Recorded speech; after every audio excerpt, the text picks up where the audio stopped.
Praise God. God is good. All the time. And all the time.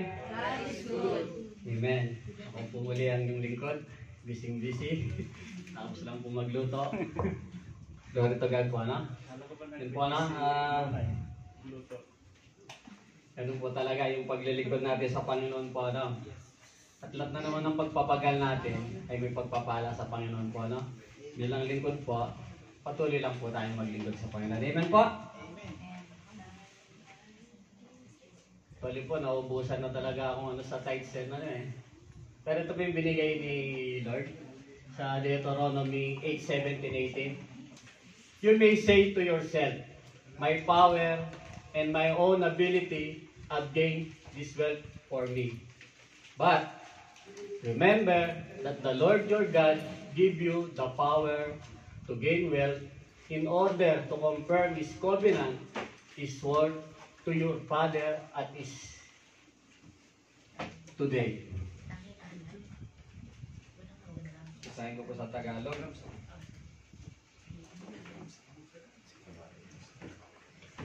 Kaya, wag na wag ninyong isipin na ang kayamanan ninyo bunga ng sariling lakas at kakayanan.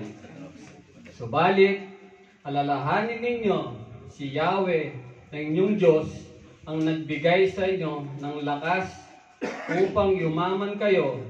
Ginagawa niya ito bilang pagtupad niya sa kanyang pangako sa inyong mga ninuno. Yes, Lord, muli pinupuri ka namin, Lord. Tinataas ka namin, Lord, sa oras na to, Lord.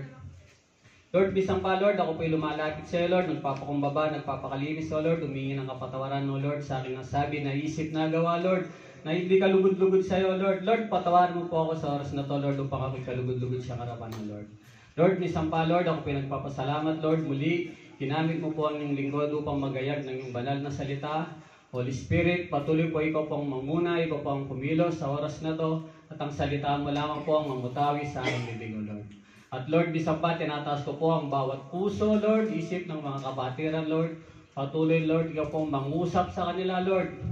Na itong pagbibigay na to, Lord, ay magbibigay po kami ng masaya, Lord, na may pananampalataya, O Lord. Ano man po ang aming ibibigay, no, Lord, ay maluwag sa aming kalooban, O Lord. In Jesus' name we pray. Amen.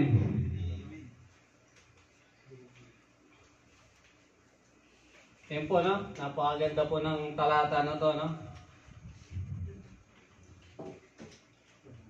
Yan po, lagi ko naman po talaga sinasabi na lahat ng meron tayo po ngayon ay lahat po ay galing sa Panginoon po. Amen po, no? Yung capacity po natin, yung talent po natin, hindi po natin magagawa yan kung hindi galing sa Panginoon po, no? By grace and mercy po, no? Kaya dapat lang po na patuloy po tayo na maging mapagkumbaba po sa lahat ng pong bagay po, no? Kasi galing lahat sa Kanya yan, wala po tayong maitataas kundi sa Panginoon po, no? Kaya bilang lingkod po, no? Kapag tayo ay binabati na ano ng mga kapatiran, laging nating ibigay yung glory kay Lord, no? Hindi man nating ibigay, thank you Lord, di ba? Baka sabihin ng kapatid mo, mga ano mo ngayon bro, ganda ng ano mo, ganyan-ganyan, no? Ang ganda ng bag mo, ang ganda ng cellphone mo. Glory to God. Amen po, ano? Dahil lahat yan ay galing sa Panginoon po, ano? Diba nga sabi, ang nagpapakumbaba ay tataas ng Panginoon. Subalit ang nagmamataas ay babaksak ng Panginoon, no? Amen? Lahat yan galing sa Panginoon. Wala tayong kung isipin natin yung kayamanan, diba? Hindi galing sa Panginoon. Pag kinuha niya yan talaga, babagsak ka, no? Kung anak ka ng contractor, di ba? Tingnan mo, di ba? Kasi hindi galing sa ano yan. Di ba pinanggalingan yan, di ba? Kaya lagi nating isipin na, pasalamat tayo lagi sa Panginoon. Lahat ng meron tayo ngayon ay dahil sa Kanya, di ba? Sabi niya, subalit alalahanin ninyong si Yahweh ng iyong Diyos, ang nagbibigay sa inyo ng lakas upang yumaman kayo. Ginagawa niya ito bilang pagtupad sa kanyang pangako sa inyong mga ninuno. Yun po, no? Kaya kung meron po tayong anumang meron tayo ngayon, hindi sa kakayanan natin. Dahil yan sa Panginoon. Kaya minsan kung wala man tayo ng mga talent natin na yan, wala tayong kakayahan, hingin natin sa Panginoon.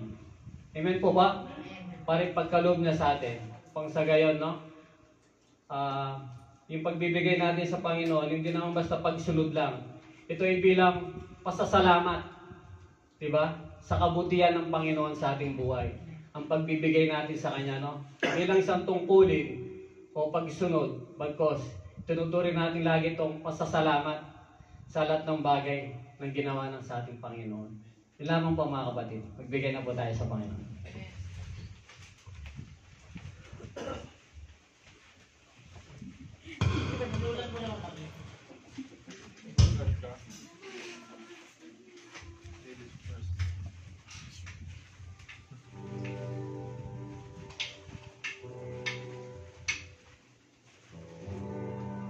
Salamat sa iyo, aking Panginoong Jesus. Ang taong tulad ko ay dapat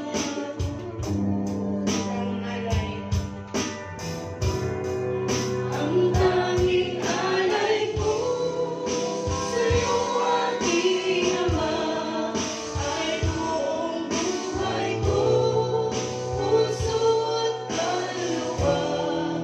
Hindi makaya na ipagkaloob, mamahaling iyas, higit kong ilubog ang aking dalangin.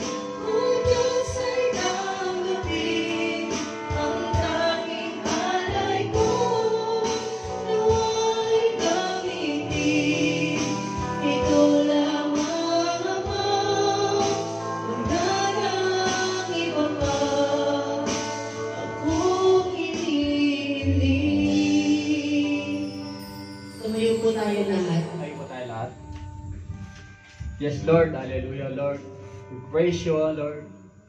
Lord, we acknowledge, Lord, anong meron kaming capacity, Lord, talent, O Lord, lakas, O Lord, ay galing lamang sa iyo, Lord. Lord, salamat sa iyong dakilang biyaya, O Lord. Kung wala ka sa aming buhay, Lord, hindi po namin magagawa ito, Lord. Lord, kaya dalangin po namin, Lord, ay patuloy mo kaming samahan, Lord, sa amon ng buhay na to, Lord. Patuloy kaming lumakad, Lord, ayon sa iyong kalooban, O Lord. Kaya, Lord, minsan pa, Lord, tinataas ko po sa iyo, Lord, ang mga ikapu na to, Lord. Lord, patuloy mo po itong pagpalain, O Lord, at ito'y maging sapat, Lord, sa paggamit, O Lord, para sa iyong kalwalhatian, O Lord. At Lord, minsan pa, Lord, sa mga kapatiran po, Lord, na nagbigay na to, Lord, patuloy mo pong pagpalain ang kanilang mga buhay, O Lord. Nakikita mo po ang bawat dalahin ng mga kapatiran, O Lord. Alam po namin, Lord, na ito'y pagkakaloob mo, Lord, kung will po ito, Lord. Kaya, Lord, maraming salamat po, Lord. At minsan pa, Lord, tinataas po namin sa iyo ang bawat kumpanya namin pinagtatrabahoan, O Lord. Lord, patuloy mo po itong pagpalain, O Lord. At ito'y maging daluyan ng pagpapala sa amin at sa aming mga pamilya, O Lord. At Lord, sa lamang po ang pinakamataas na papuri, pasasalamat at pagsamba sa tayong pangalan mo, Ama. Amen.